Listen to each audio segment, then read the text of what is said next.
buat maraneh yang suka nyoba HP,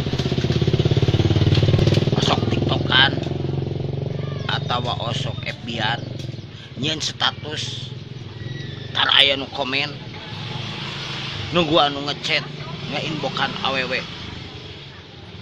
Anu males berarti maneh sarua sagolongan jeung urang.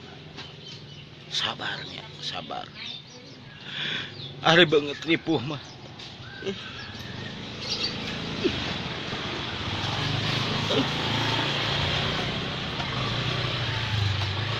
Saku berlari ke dukun, ka Jatayu.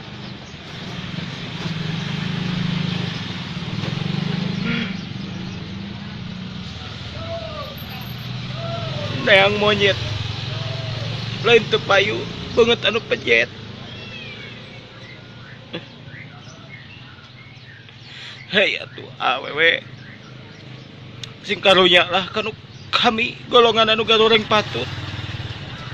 Kalian teh jangan dilihat kagoreng patutana, tapi kanyaahna jeung geolana tuh. Awewe